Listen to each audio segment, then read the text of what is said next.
we've said enough, and so we've taken countermeasures. Our interest is in protecting American workers and protecting American supply chains. We've been offering to bring the Canadians along on that path, really to cut the tariffs on them, on steel, on tariff autos, even lumber, things that are sensitive for them. And they've always had the best deal, and they still would have an even better deal, but they didn't want that. But Canadian Prime Minister Mark Carney says the Trump administration didn't offer them enough. In recent days, the United States proposed new terms that were uneconomic, unfair, and undermined the net benefits for Canada and called into question the reliability of any deal. In short, they asked too much and they offered too little. Happening today, a psychologist is expected back on the stand in the landmark Meta addiction trial. The tech giant denies the claims of the 29 states behind the case that say social media platforms are harming your kids' mental health. Attorney and MRC Vice President of Free Speech, Dan Snyder, on what he expects this witness to say today. Yeah, she started her testimony last week where she was talking about the correlation between smartphone use and social media use and depression among adolescents. And I think what she's going to do today is close the circle on this. And she's going to explain not mere correlation, but actual causation, where these adolescents are getting hooked and harmed. California regulators have announced a first-in-the-nation standard aimed at making replacement vehicle tires more fuel efficient. But not everyone sees benefits. Chris Woodward explains. The California Energy Commission unanimously approved rules requiring replacement tires for cars and light trucks to match the energy efficiency of original factory tires. Officials claim the standards will save drivers nearly $1 billion a year at the pump and cut carbon emissions by 2 million metric tons annually. However, policy analysts say those claims are blown out of proportion.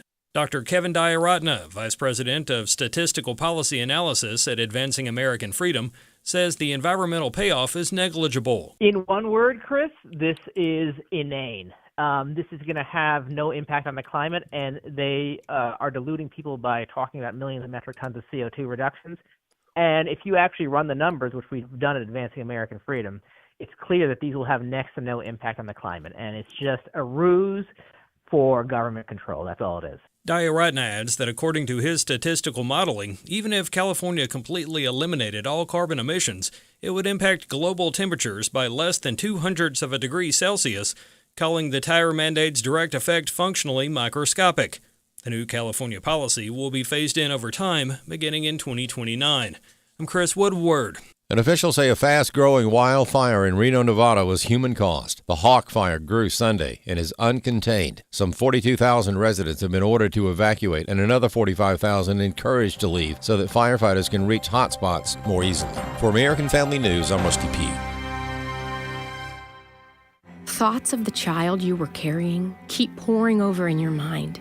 A deep, unrelenting sadness overshadows your days, and you wonder if you will ever feel whole again. There is hope and healing from a reproductive loss. Call the International Helpline, 866-482-LIFE, and talk with someone who has been where you are. Your call is confidential, and we will help you find healing. 866-482-LIFE. Jenna Ellis in the morning on American Family Radio. I love talking about the things of God because of truth and the biblical worldview. The U.S. Constitution obligates our government to preserve and protect the rights that our founders recognize come from God, our Creator, not our government. I believe that Scripture in the Bible is very clear that God is the one that raised up each of you, and God has allowed us to be brought here to this specific moment in time. This is Jenna Ellis in the morning. Good morning. It is Monday, August 24th, and tariffs are back in the news. So President Trump's tariff strategy has always been premised on using America's enormous economic leverage to force better trade deals.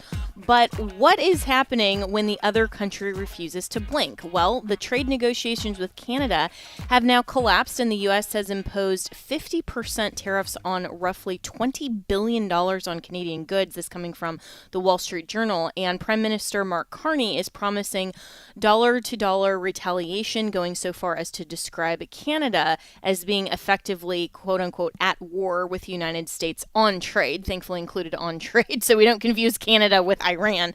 But so how exactly is Trump's tariff leverage supposed to work? Or are we reaching the point where a negotiating tactic becomes a costly trade war? Well, let's welcome in Orrin McIntyre, who is the host at The Blaze and also a frequent columnist there. And Orrin, this seems like President Trump's tariffs have been successful in the past. What is going on in Canada that actually caused these negotiations to collapse? Well, I think it's been an interesting up and down with the trade war policy for the president, and the tariffs were, while unpopular with, I think, some part of the more traditionally open market conservative base, actually more successful than many people understood at the time. This is an interesting time to pick this bit of economic warfare because, of course, we know what's going on with Iran, the closing of the strait, everything with gas prices. The U.S. economy is not in terrible shape, but it's not in at its fighting weight, let's say, when you want to get into these battles.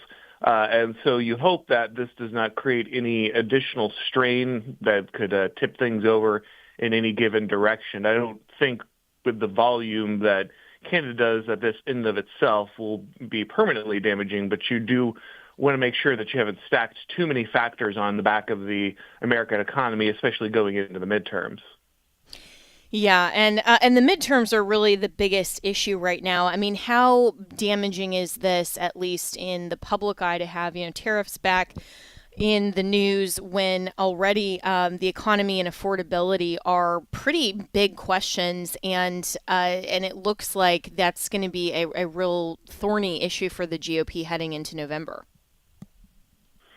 Yeah, again, this is probably the weakest point for the Republican Party right now, and it's a little more difficult because, of course, it's the cost of living. It's in some ways things that are not able to immediately be quantified that are the biggest problem for the Trump administration. So you really want to keep things that are obvious, like gas prices and consumer prices, off the table as much as possible. Again, I don't know that we do enough critical business with Canada in things that are going to immediately impact cost of living. I don't think we're going to see a massive increase in grocery prices or gas prices or anything like that because of any given tariff war with that particular nation, but it's just a compounding factor, one more thing that could lean on people's pocketbooks. I don't think that, I mean, most people I've talked to didn't even know there was anything going on with the Canadian, Canadian government, that there was any kind of trade war going on. I think this, most people probably still don't know this news unless they're really plugged into shows like yours. And so I don't think this is, again, probably going to have a huge immediate impact, but it is something that they just have to remember, again, because it's one more piece of economic strain if people do feel like that's the big factor going into November.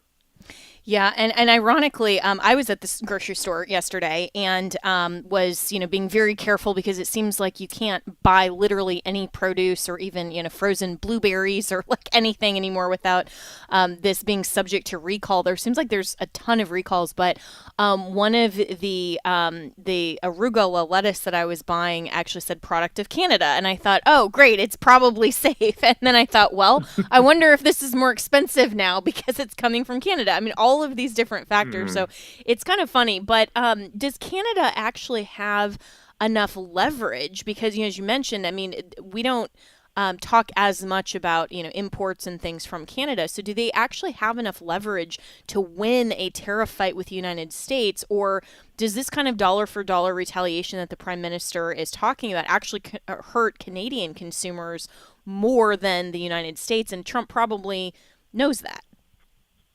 Oh, yeah, for sure. I mean, it's definitely obvious that Canada is far more reliant on our trade relationship than the other way around, though not to say that that doesn't, change things. I know that the fact that Canada has been charging the extra, retaliatory, tariffs on goods like, U.S. cars and, dairy and other things. I know, for instance, the liquor industry, the alcohol industry, you're seeing a lot of the stuff that would go to Canada is that stock is getting backed up into the United States, and you're seeing a glut of that in the United States because you're not exporting as much into Canada, so they're trying to redistribute, their normal product so that they can still keep up with sales.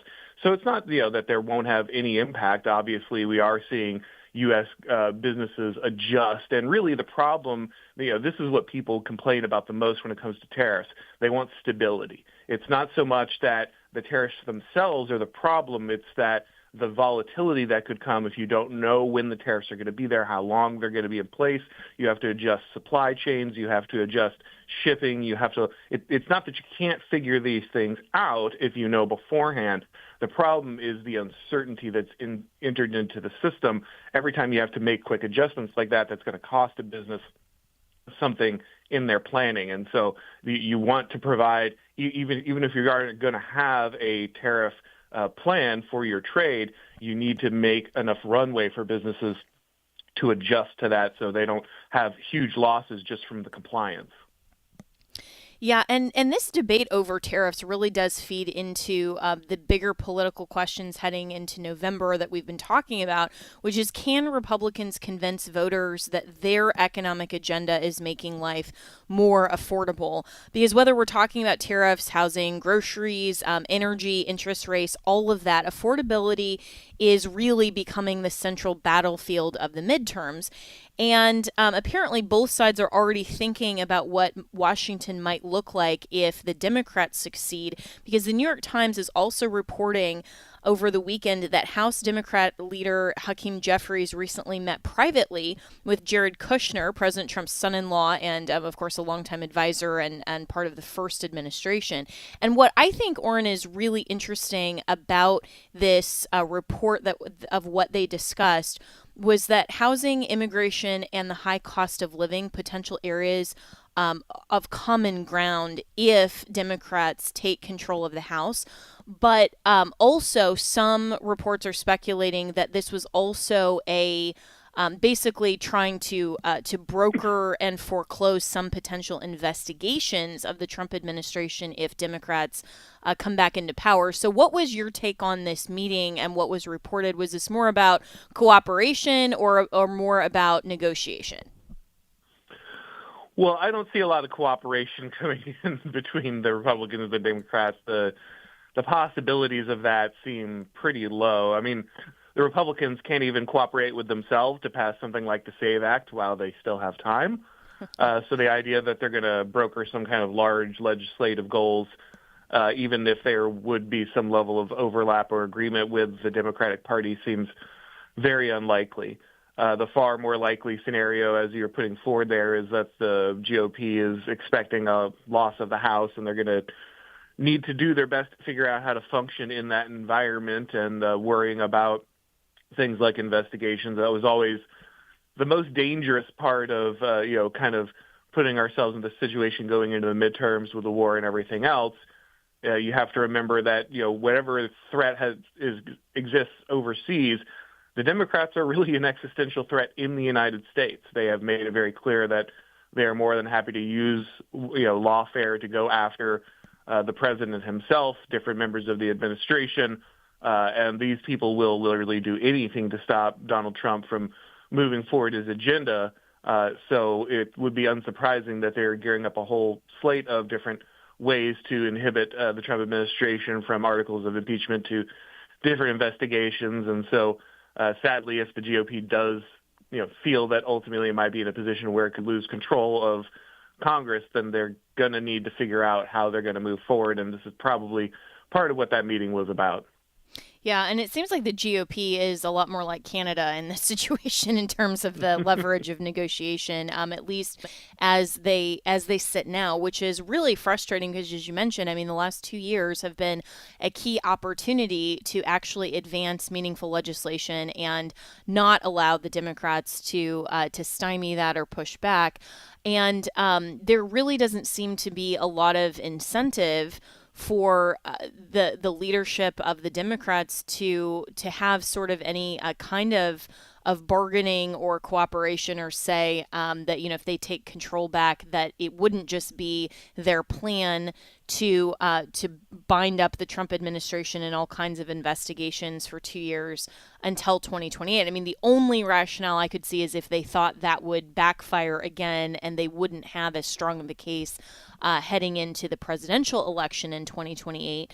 But it seems like their posture of getting Trump has not really changed, even though his name is not going to be on the ballot in 2028. So overall, do you think that if they do if they come back into power and they continue with what has been their playbook for the last 10 plus years of Trump, that will help or hurt them for 2028? I don't think that they are capable of being that strategic, honestly. If hope not. They had any level of self-control, they wouldn't be in the position they're in now. I think they want blood in the water. I think they want to hurt Trump. I think that's all that their base cares about and all that the politicians involved care about. Is it short-sighted? Could they sour the country on the Democratic Party if they go too hard against Trump? It's possible they put themselves in this position before. I don't think that the return of Trump in 2024 is in any way disconnected from the way he was treated by the Democratic Party in the build-up to that race. Trump has a harder time this time. The outsider status probably won't be there. And as you say, he can't be elected in 2028. So there can't be a rally around the man effect as there was previously. But it's entirely possible the Democrats could go too far and truly burn themselves in front of the electorate. But I just don't think that factors in at all. These guys are, 6-year-olds who are extremely angry in kindergarten. They're just going to keep screaming. They have no ability to restrain their emotions. Yeah, and real quickly, because we're heading up against the break, how much of that kind of old Democrat mentality is juxtaposed with a lot of these Democrat socialists who are coming that may not care so much about Trump as much as they care about their socialist agenda? Well, I think that they're one and the same for these people. I think that everybody who's voting socialist is just as angry and just as willing to destroy Donald Trump. So while they do care deeply about their socialist agenda, I don't think that is still overridden by that will be overridden by their passion for the destruction of Trump. They hate him more than they love their own principles, as disgusting as those principles might be. All right. Well, thanks so much, Orrin McIntyre. Really appreciate your commentary. And, all of these things, it's going to be so important that we view the upcoming midterms and as Christians are still concerned so much more about policy and about ensuring that the conservative agenda is prioritized. And I know it's been frustrating for all of us to see how little has happened in the last 2 years compared to the enthusiasm I think that we all had after the 2024 election. But we need to be praying for the outcome of the midterms. And my hope is that the GOP will still retain control of both houses so that we don't get into this sort of investigations quagmire and, lose any opportunity that we might have to advance any conservative policy. But let's hope that the GOP actually figures it out, wants to govern, and gets it done. But anyway, you can follow Orrin McIntyre on X, and we will be right back with more.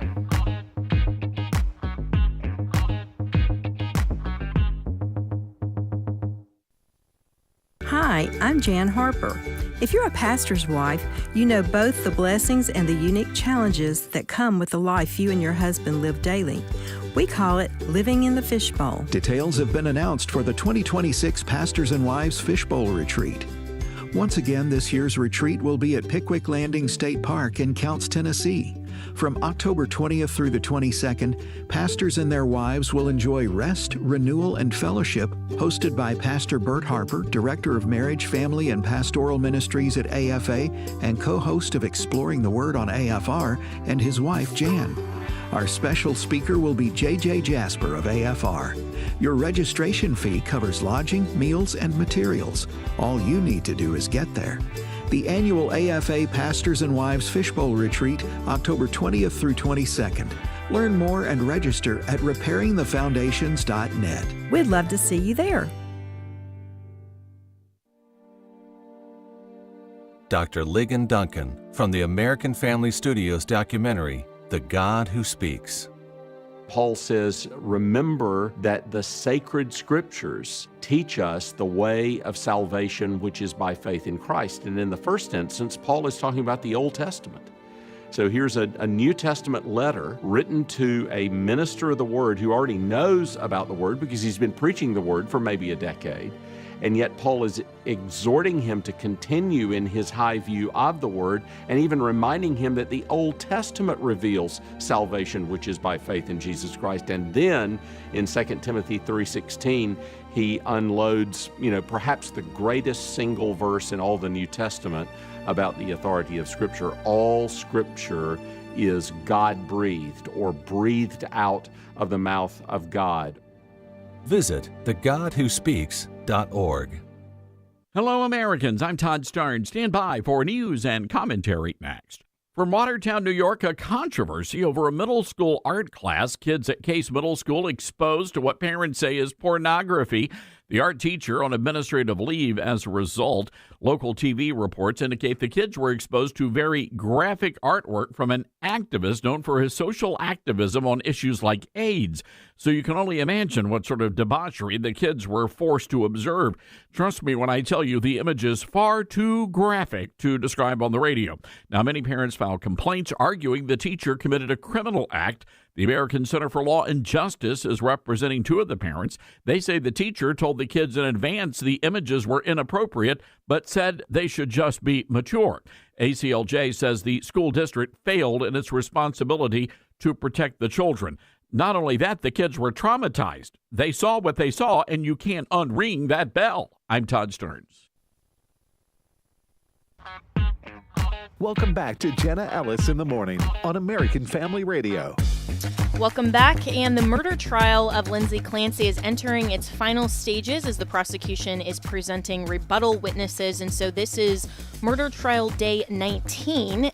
And this case is already the most unimaginably tragic case. This, of course, is the Massachusetts mother accused of killing her 3 young children, with her defense arguing that she was suffering from postpartum psychosis. But now there's even another disturbing layer to this story, which includes the internet, because of course it does. And Daily Wire has an article by Bethany Mandel that is titled "How TikTok Sleuths Turn a Horrific Child Killing into a Twisted Online Soap Opera." Across the internet, women are coming out of the woodwork to share their truths about what happened in the Clancy house. And so this has become the latest obsession of a vast online community of women who have consumed so much true crime that they no longer seem capable of encountering a horrifying story without searching for the secret truth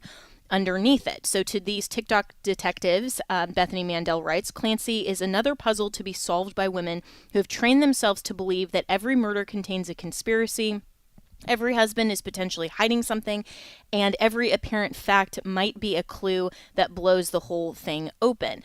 So Bethany Mandel, who's the editor at Heroes of Liberty, joins me this morning. And I was so glad that you brought attention to the absolutely insane content that is being pushed across social media with all of these women who not only are identifying with Lindsay Clancy, but actually supporting her and trying to justify her. So what exactly is going on here? So I wrote a piece also for the New York Post in which I just called it mass psychosis. And that's a lot of what it feels like, that a lot of women are consuming TikTok content where they're painting the husband as the perpetrator, and there's somehow this deep conspiracy, and it's because they're marinating in true crime all the time. And so everything has to have an alternative story. And this is the Netflix documentary that they're just waiting to break the lid off of. It's really disturbing to me, just first of all, on the merit that women are treating the murder of 3 young children as entertainment. But more sort of specifically about this case in particular, Patrick Clancy, the husband and father, he walked in on anyone's worst nightmare. He came home after going to get dinner, and his wife was paralyzed on the front lawn. He's waiting for EMS. And when they take her away, she goes in and he discovers that his children have been brutally murdered. And the TikTok, fanatics who have been following this case have been harassing him and his new wife and have painted him as the perpetrator when he is the biggest living victim in all of this. And if you watch his testimony, you can tell that he's doing breathing exercises. The deep, deep trauma that he experienced because of what Lindsay did, he will carry with him for the rest of his life.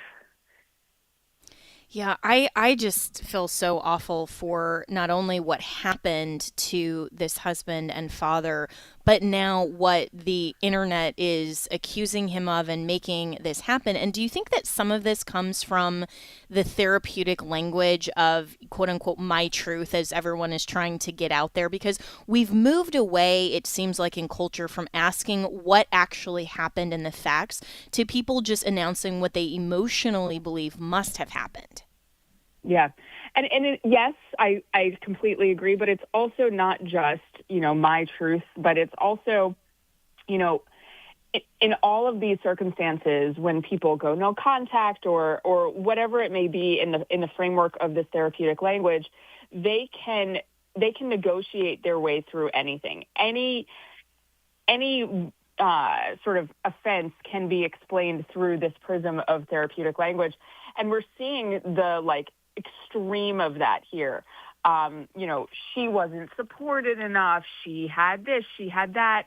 And all of it, to me, I find really disturbing. It takes away all of her agency as a human being and as a nurse and as a person who really ought to have known better. And she did know better. She was under the influence of over half a dozen psychiatric medications, but she was a medical professional. She was shopping for medications. She knew the impact of all of them.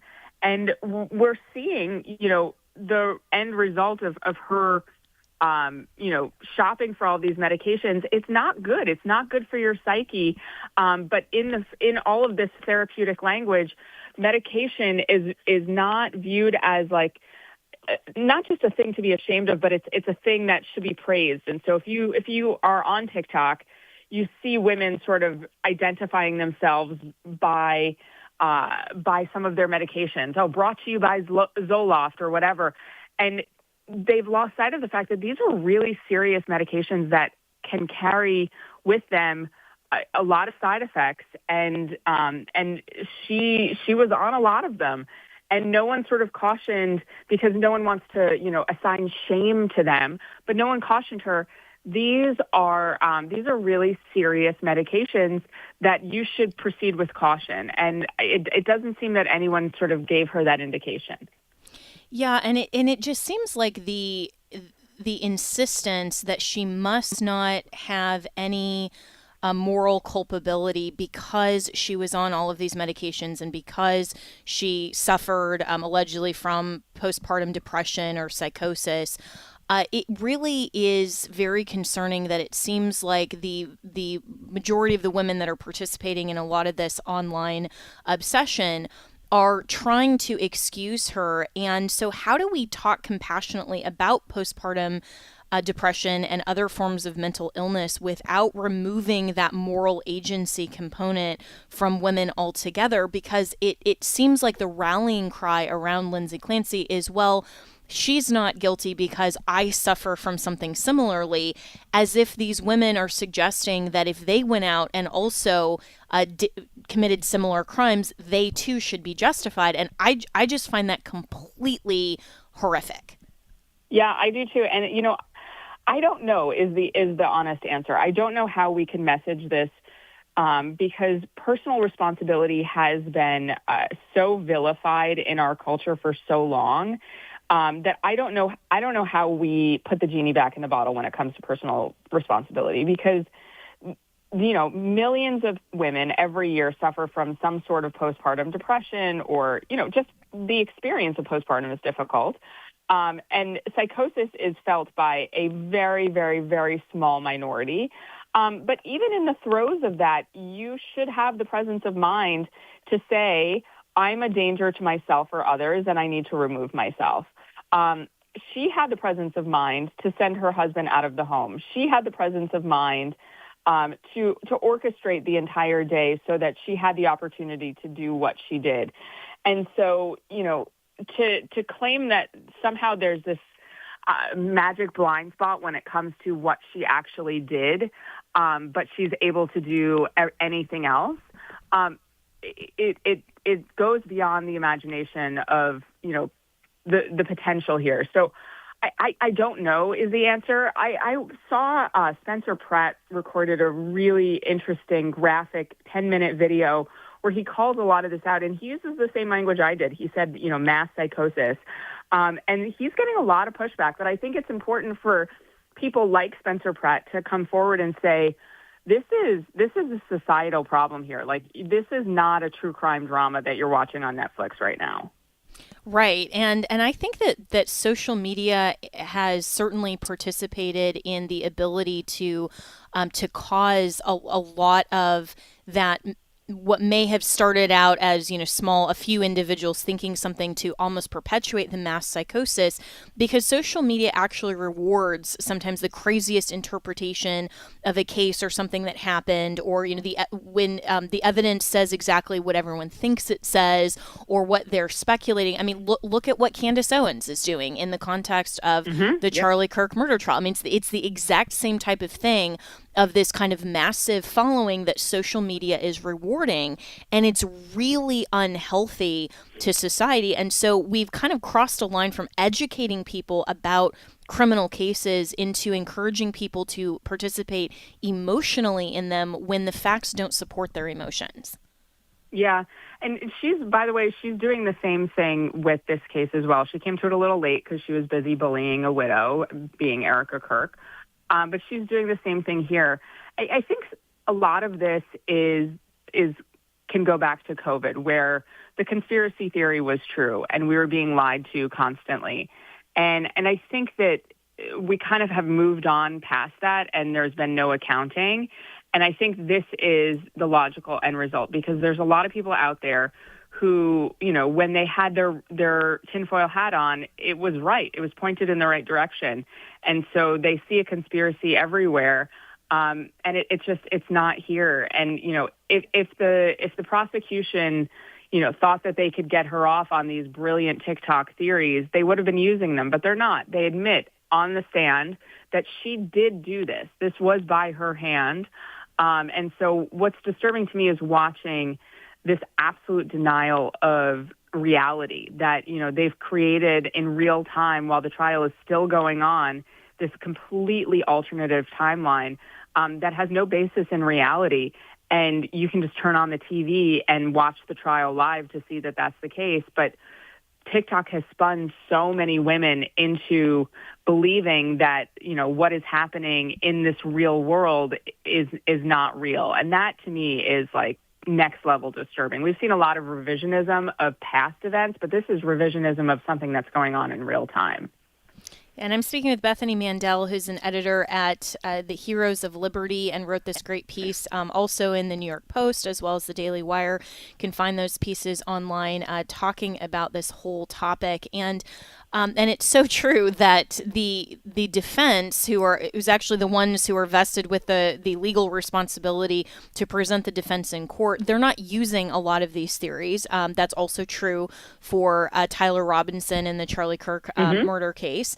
And so it's this weird kind of cultural psychosis that somehow these TikTok sleuths think that they, as completely irrelevant parties, they're not involved at all, they haven't reviewed any of the evidence personally, that they can somehow be the investigators, the detectives, and the lawyers better than the actual people on the ground. I mean, better than the FBI in Charlie Kirk's case. I mean, it's so wild that it seems like the whole drama of it all is almost more for entertainment value, and somehow we forget that there are real people involved. I mean, Erica Kirk has been so maligned horrendously by Candace Owens following, and now Patrick Clancy as well, and those things are a second part of and facet of the victimhood that they have already experienced just through the crime itself, which is entirely unfair.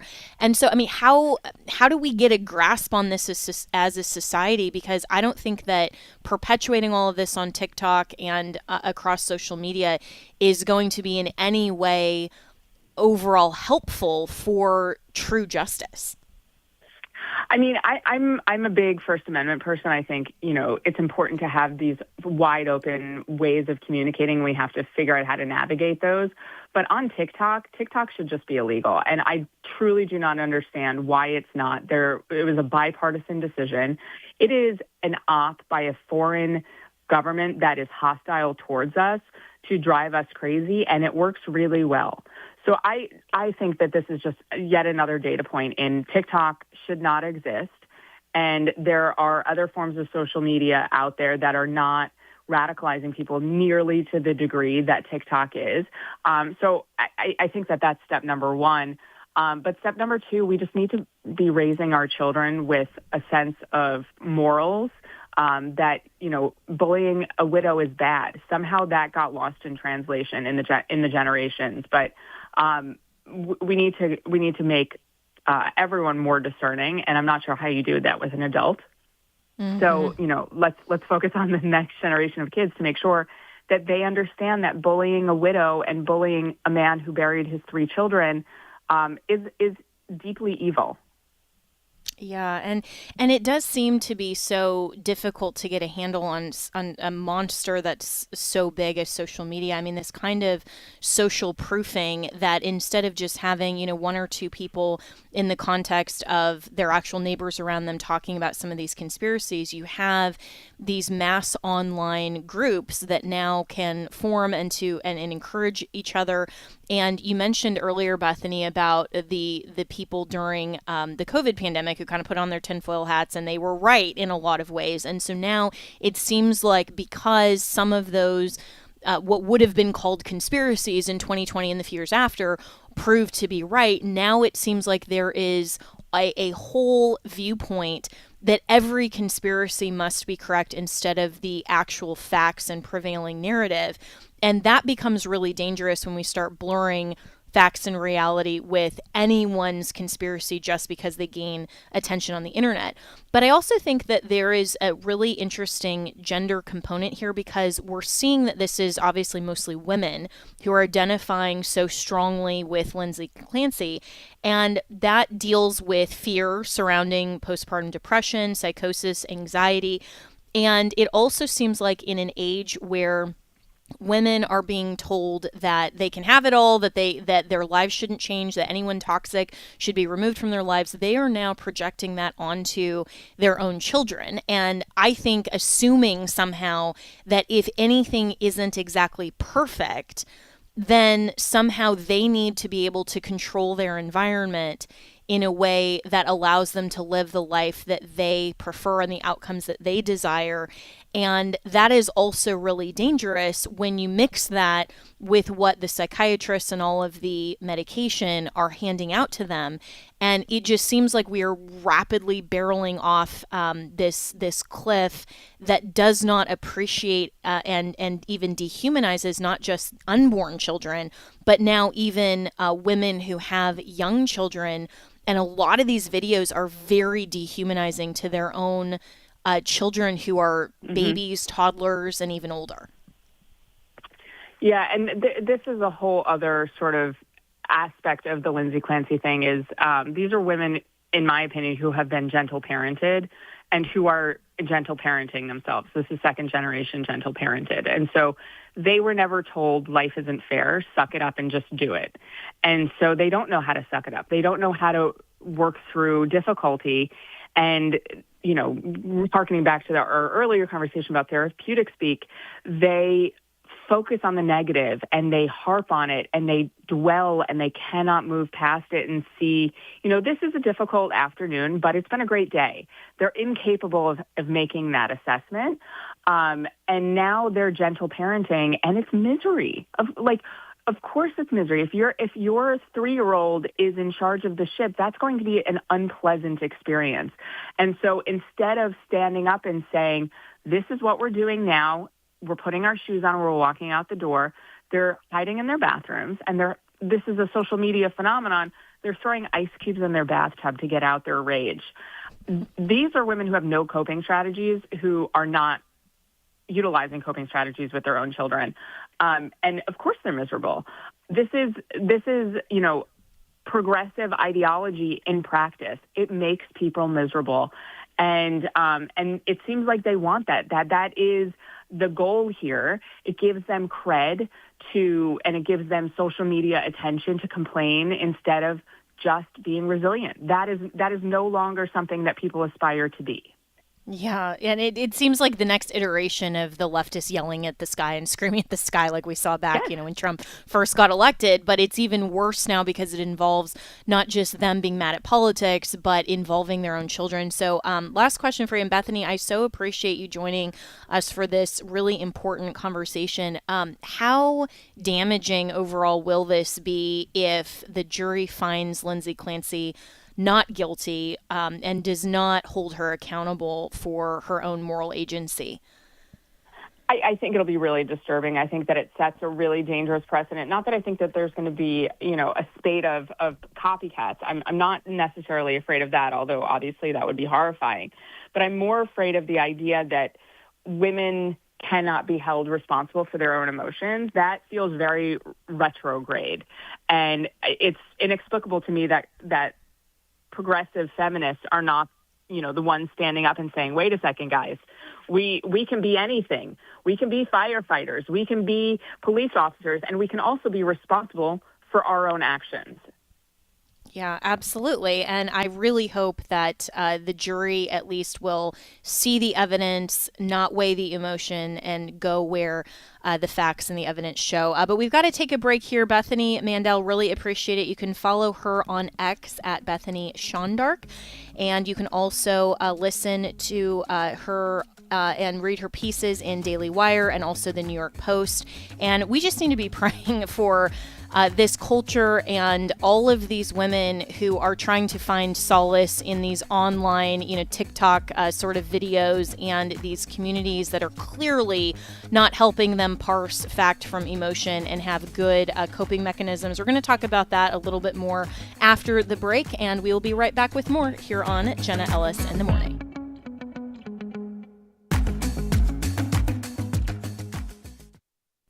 Hi, I'm Tim Moore, Senior Evangelist on Christ in Prophecy. With all the uncertainty in the world today, it's good to know that God's promises never change.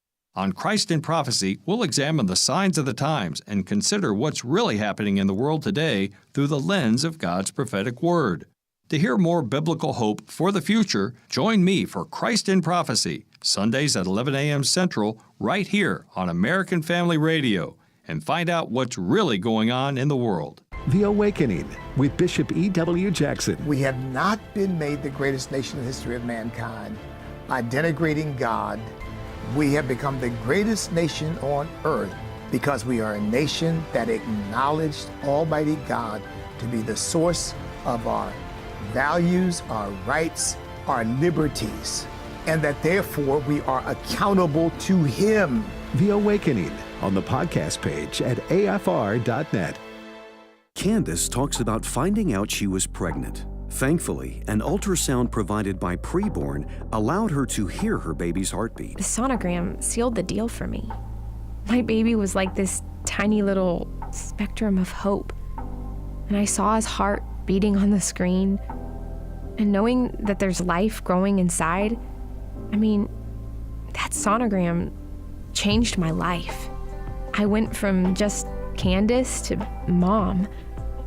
Thank you to everybody that has given these gifts. You guys are giving more than money. You guys are giving love. Preborn currently has clinics that do not have ultrasound machines. Would you consider a leadership gift and sponsor a machine today? These life-saving machines cost $15,000, more than most centers can afford. Your donation will save countless lives for years to come. Dial pound 250 and say the keyword baby, or go to preborn.com/AFR. Did you know there's a tool that allows you to make a gift to the American Family Association and receive fixed income payments for life? That's right, it's called a charitable gift annuity. It's simply an agreement between you and AFA that allows you to make a gift of cash or property, perhaps appreciated stock, securities, and in exchange, you receive a charitable donation, a partial income tax deduction, and you'll receive fixed income payments for life for you or you and your spouse and a beneficiary, and then at your death, the American Family Association keeps the gift.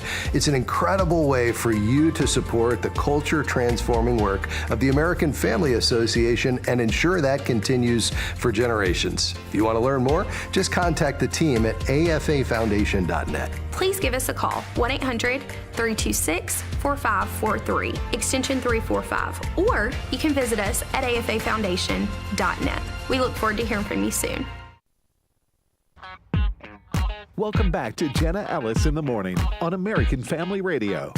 Welcome back, and we've been talking over the last week or so a lot about the rise of mental health issues in America and across the world, and also how this case, this Lindsay Clancy case, has really put a spotlight on what's going on in our society through a lot of these videos that are being posted on social media. I mean, and some of these are just so absolutely tragic to watch, because you can see how mothers, even holding their children, are suggesting that somehow, their life is not going well because now they have children, and that there is blame that they're assigning to their children for, messing up their lives or disturbing their lives. And, it's been really just fascinating to look at the numbers of American adults, and specifically women, who have been diagnosed with some kind of anxiety disorder. So about the CDC reports about 1 in 5 American adults have been diagnosed with some kind of anxiety disorder. And the latest 2024 data show 19% of U.S. adults report having ever been told by a health professional that they had some kind of anxiety disorder, and women consistently report substantially more anxiety than men. So in a 2022 National Health Interview survey, 21.4% of women reported anxiety symptoms among the previous 2 weeks, compared to 14.8% of men.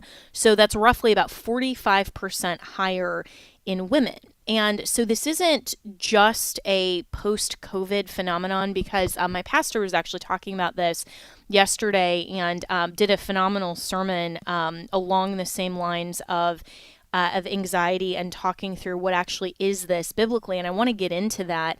But he went through kind of, what has happened since the turn of the century, and since, 2000, when we were all worried that, Y2K was going to happen. I remember that. I mean, I was about 15, and I still remember, kind of sitting there waiting, kind of for the world to crumble. And then we've had, very significant world events since then.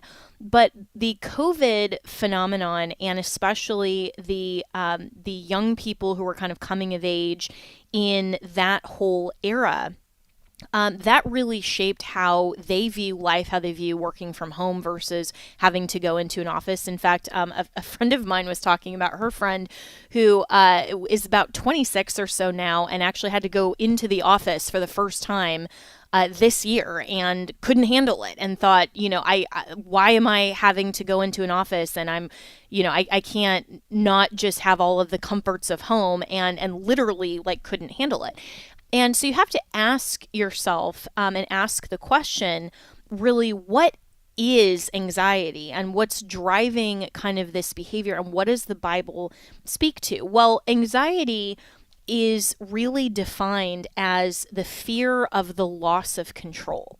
Because if you think about it, whenever we fear something, it's an unknown outcome. If we are concerned, or we are genuinely fearful about something that may happen, it's because we don't know, and also because we can't control that outcome. And if you think about the feelings of anxiety, maybe you personally have even had, that is surrounding an event or a change or something that does not go in the way that you prefer. And so this illusion of safety in control gives rise to anxiety because of an intolerance of uncertainty. And this is where, as my previous guest Bethany was talking about, this kind of uncertainty in our circumstances or in changes or in what happens after we have kids or we change our circumstances, the loss of a job, the loss of perhaps a parent, a change in any kind of circumstance, especially if that's not something that we chose, or even if it doesn't go exactly how we imagined, then suddenly we are feeling anxious, we are feeling fearful. And it usually is because there is a loss of control of preferred outcomes. And this is what our society is largely telling us. If you go to, the secular psychologists and psychotherapists, they tell you, well, if someone is toxic, remove them from your life. There's a big piece on the Epoch Times with statistics showing how many millennials and younger are estranged from their parents. Why? Because they think that their parents are toxic, and so they just remove them from their lives. If your job is toxic, go get a different one. If someone is toxic, then just remove them from your lives. And this is now translating for a lot of these women in the Lindsay Clancy scenario is your children are toxic. Why? Because they actually expect you to not be selfish. You can't have everything the way that you prefer if anyone else is a part of your daily life, whether that is a spouse, it may be aging parents, it may even be pets or children that are fully dependent on you. A lot of this change is because if you bring in someone in your home that is a dependent, then necessarily you will not be able to live as selfishly as you did when you were the child and when your parents were responsible for taking care of you. And this whole gentle parenting phenomenon has so many issues with it, lack of discipline. We're seeing, the rise of a culture that doesn't want to have children in adult spaces because adults are selfish, but also because adults don't discipline children and don't teach them how to behave in public spaces. And so there's just this whole host of problems, but we can boil it down to a lack of understanding of what life is genuinely all about, because life is not meant to serve me. My life is not so that I can get as much as I can out of it, the pleasure, the opportunity, the happiness, the control, everything that serves me. The Bible tells us something completely opposite. It says, take up your cross, surrender to the Lord. What does surrender mean? Well, our sermon yesterday was all about this word submission, which usually, of course, is in the context of Ephesians and marriage and wives submitting to husbands. But it also goes on to say, husbands, submit likewise to your wives. And also that we are supposed to submit to one another. There are so many one another's in Scripture of how we are to live in church community, in civil society with one another, how we are to prefer one another as greater than ourselves, that we are to serve one another. All of these things. And it all stems from the greatest submission of all, surrendering to the Lord.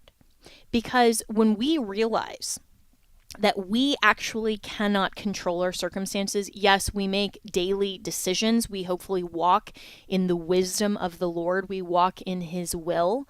But when we realize that ultimately, even with our best laid plans, things happen, pain happens, even good things, good changes are still changes that are sometimes difficult, that this life is not meant to simply provide us pleasure, that the ultimate purpose of life is to know the Lord and worship Him and love Him, and then extend that knowledge to everyone else possible. Our entire view of life changes when we realize we are not in control. And the purpose of life is not for ourselves, but ultimately to worship the one who made us.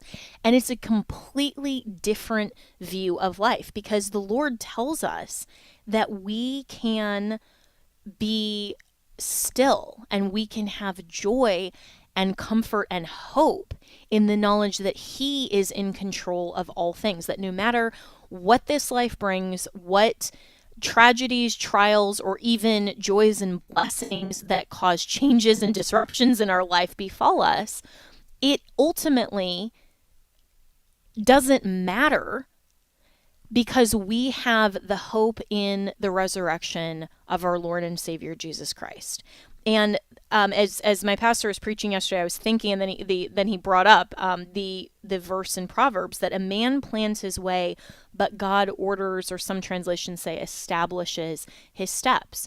The Bible is prolific and rife with the admonition that we do not control our circumstances. We do not control when we're born. We don't control when we die. We don't control any of the major things about ourselves. God's sovereignty does. And the sooner we reconcile with that, then the sooner we can actually reduce our anxiety, because isn't it a good thing that it's not all up to us, that we are not totally 100% in control of everything, and we don't have to fight and push and pull and figure out who's toxic or not, or all of these other things in our lives in order to find joy. Because joy in the Lord is not about this notion that the secular world tells us that we must feel happiness 24/7 if we're doing life the right way. If we have any